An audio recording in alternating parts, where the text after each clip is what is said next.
tutorial, we're going to talk about how we can make elements inside of a Canva template exactly the size we want them to be and some reasons that we might want to do that. So I'm going to start out over here with a square, and we can manually pull these out. But if you've used Canva for a while, you know sometimes resizing manually like this by dragging can get a little finicky, where it's very, very hard to get it to the exact dimensions you want. As you can see in that little black rectangle down below, it's showing me the dimensions, but it can be tricky. So what we can do is we can put it right here. We can go up to position, and then right here we can tell it exactly what dimensions we want. So I'm going to choose 3.5 by 2.5. All right, and it's resized that exactly. We can go back over there and you see that again. This makes it a lot easier too when you're creating things like bookmarks, card decks, things that are kind of in standard sizes. This ensures that you don't have to go with oddball sizes because you can't, you're having trouble doing the drag out to exactly where you want it. You can just go right here and force it to do your will. Now, another way that we can use this is to go over here to our elements, and let's get ourselves a frame. So I'm going to make this frame the exact same size as I made our shape. So it's going to be 3.5 by 2.5. All right, and that's kind of a standard size that I use in a lot of card decks that I create. So I'm going to put this on the page. I'm going to show you one way that this is really useful, being able to size these out exactly the way you want them. Okay, so over here I have some vacation card starters, and these also happen to be in that same dimension, 3.5 by 2.5, as you can see right here. Now, I've created them instead of creating them in a big old document like this and creating my individual sizes in a shape, I've created them in a separate document. And one benefit to this, although you don't quite see it in this particular template, is that if we were to be creating something where we wanted to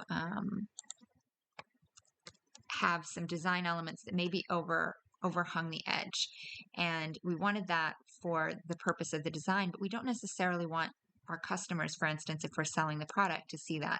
So let's say we chose this graphic right here and we wanted it to be like that. Okay, when we download this and we'll re-upload it into another document, the customer's never going to see that overhang. Whereas if we were on a page like this, let's see, where we had our shape to make the size. So again, I'm going to make that shape. I'm going to do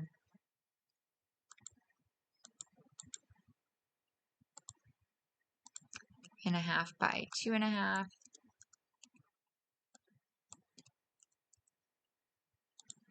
And I'm going to make this a little bit lighter color for the sake of our design.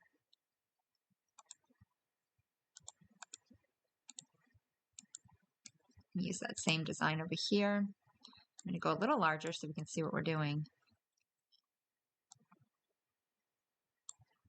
And let's say I want to flip that.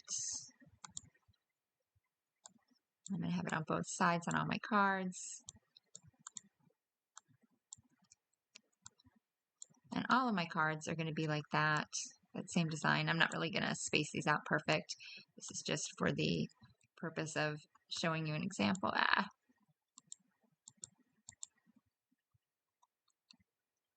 Okay.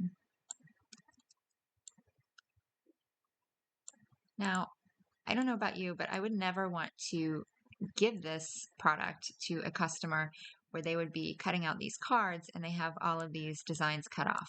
Now, if we had this design totally horizontal, we could crop it in real easily. But what if you're doing something like what I just showed you, which I often do, where I have them at diagonals? It gets a little trickier, and this is just so much simpler. So instead, I would open up a document like this one.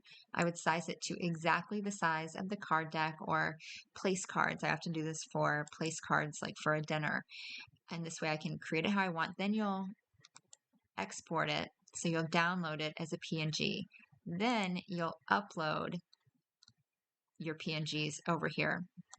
So I went ahead and uploaded a selection of cards from this exact template. Okay, so over here we're going to see about 20 cards, and they're all right here. Now they're in PNG format, so we can no longer edit them. So we'll always have to edit them in this document, but this is the customer-facing document. So I'm going to put that right here, and I can just pop it right into those frames. And that's why I like the frames. You could manually, let me show you down on this page, you could manually resize this just like we did a minute ago right here, where we're doing 3.5, 2.5. But I personally like being able to just, oops, hold on one second. Okay, when we're doing something like that, we have to lock the ratio so you don't end up with anything cut off like you just saw. So we're locking the ratio, 3.5 by 2.5. And there we go. So you certainly could do that. But I like to have these frames set up so I can already have my page set up the way I want it. Not to mention I can set it up and then duplicate it many times for how many ever of these PNG cards I'm going to bring in. Another benefit is if you know that you routinely create place cards or card decks or whatnot in the exact same sizes, you can create your own template to have on hand. So you're just always going to whip it out just like this. So that's how I would do it. Super easy, and I just want to share that with you. Thanks.